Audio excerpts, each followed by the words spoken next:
You want to talk about leadership? We've got a leader on the phone with us right now in Dan Lanning, head coach at Oregon. Coach, we are happy to have you on the show, man. How you doing? Coach, do we got you? Yeah, doing good. You guys good? Yes, sir. You've had a few guys selected here. Derek Harmon went 21 to Pittsburgh, Josh Connerly to Washington, and one of my favorites that you've coached over the last few years, Terrence Ferguson, went 46 to the Rams. What do you think of what your guys have been selected so far? Obviously, a very successful group, more to be picked here, but what are your takeaways from the draft so far? Yeah, really excited for these guys. You as a coach, Josh is a great example. That's one that I got to be here when he first got recruited, right? Going through that process in the same living room we're sitting in last night is the same living room that I was sitting in 3 years ago when I was recruiting him to be here. So pretty awesome experience to get to see that play out. And Derek and Terrence are both going to be phenomenal players. So really jacked for those guys. Coach Harry Douglas here. You're a phenomenal leader of men. I want you to touch on a little bit when you talk to your players about expectations. When things don't go as expected, how to handle that, how to face adversity. Touch on that a little bit for us, Coach. Yeah, first thing I would say is that we set our own expectations, right? I don't think anybody has a higher standard for us outside of ourselves, right? We want to perform the absolute best, but to me, the best is doing the best that you can do. It's not based on what somebody else thinks.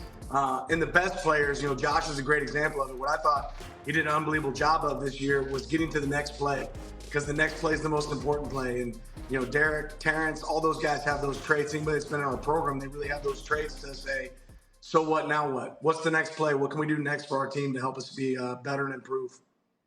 Coach, Derek Harmon joins your team from Michigan State with 3.5 sacks in his most recent season. He gets 5 sacks, 10.5 TFLs, plays his way into a first-round pick. What did you see bringing him in on the portal, and then how did the light bulb go on for him in his final season to emerge as this first-round pick? Well, one, I got to give great credit to Derek.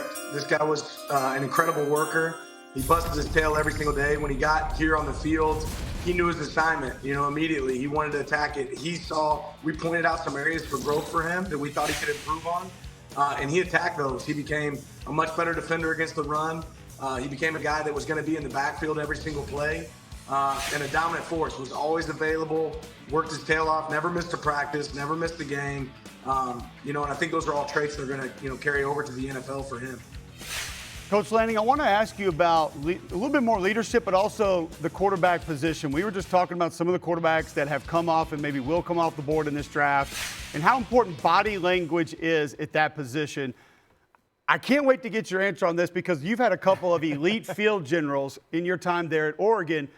We know what Dillon Gabriel did this year. He's the all-time passing leader in multiple categories in the history of college football. However, Bo Nix had a little bit of a problem with this when he was at Auburn. It literally seemed to vanish when he came to play football for you at Oregon. It was gone. Some of the things that happened from a body language perspective or maybe attitude perspective, they disappeared under your guidance there at Oregon. How do you put some of your leadership specifically onto that position and help them with that part of their game? Well, I think the first thing is just identifying it, right? You're 100%. I think body language is a huge piece. The people around you are going to play harder for you when they know how much you care about them, and when they own the results that happen on the field. And Bo and Dillon, two completely different players, but one thing they both were unbelievable at is they had great poise on the field. There was no moment this past season that was too big for Dillon. It didn't matter if it was 4th and 9 in the Wisconsin game where we needed a completion to get the lead. When we're down and going into the fourth quarter, he was able to handle that moment.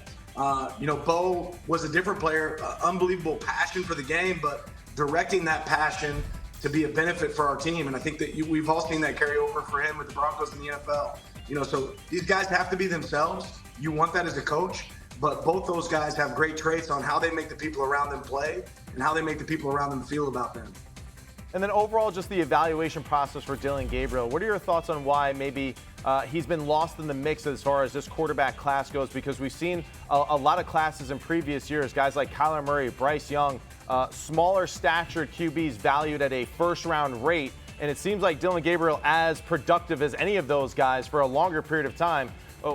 What has that discussion been like with you, with some of the scouts and some of the GMs, as far as, the importance that he can bring to an NFL roster going forward? Yeah, every year is different. I would just tell you that I think it looks like more teams in the NFL have an established quarterback, and I think that doesn't necessarily play for Dylan, Right. unfortunately. But I know this: there's a lot of teams that love Dylan, and when they get him, they're going to get an unbelievable player that's been in multiple systems, that's had multiple coordinators, that understands the game. And when they do draft him, they're going to be really happy with the result. The great thing we know about quarterback, it doesn't necessarily matter where you go in the draft.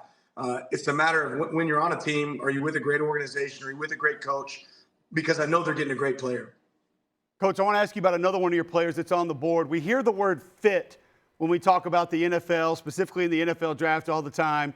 When I watch Jordan Burch on film, it looks like he fits at defensive tackle. He looks like a 3 technique. Then you see him lined up outside, and he's got the wiggle and the twitch to be an edge defender. Give us sort of your scouting report on Jordan, maybe what you think he's capable of at the next level. Yeah, I think the sky's the limit for Jordan. You know, one of my favorite plays from last season is the punt fake that we snapped to Jordan, and he looked like a running back. And it reminded me of his days in high school, you know, back in South Carolina running the ball. So he is unbelievably talented. He's got all the tools that are necessary to be successful at the NFL. He loves the game of ball. And I really do think he's the kind of guy that can be an edge rusher, you know, and an edge player on early downs and then become a sub rusher on third down. Really talented player, unbelievable family. This guy's going to be one that has a lot of success and has a chance to play for a long time. I still think his best football is in front of him as well. Coach, going to ask you one more question and get you out of here. We got some college football heads like myself here on the show. Just want to know how it's looking. I know you don't know what your final roster is going to look like until fall camp, but tell me something good, man. We love watching your team play football every year. What are we going to see in 2025? Yeah, I love our group. I love our group. It's going to be a young group, a lot of talent on the field that we got to go get that experience. And tomorrow we have our spring game. Unlike some people, we're going to go play real football tomorrow for our spring game and compete and see what these guys can do. And I'm really pumped to see what that result is. But we've had a great spring practice so far. The guys are becoming really cohesive. We're not looking to add a lot of pieces in this transfer window. I like the team that we have. Now it's time about just, you know, for us to continue to get better and improve. Coach, we're looking forward to seeing it. We appreciate you taking the time. Can we just say thank you to Coach real quick? Coach, thank you for, we don't have to reference it as like activities related to football in the spring. It's actually a game. We missed the spring games, so thank you for actually putting that out there. Yeah, we appreciate that, Coach. You guys are welcome to come watch whenever you're done with the draft, man. We're going to play. Tell Phil to send the jet. We'll all be there. Yeah, we'll, Yeah, right. Yeah, don't miss the night. We'll be out there. But don't make the quarterbacks Love live. it. That's it. Yeah. Thank you, Hey, we Coach. did it last scrimmage, so who knows? Maybe we'll do it again. We appreciate your time. All right, have a good one.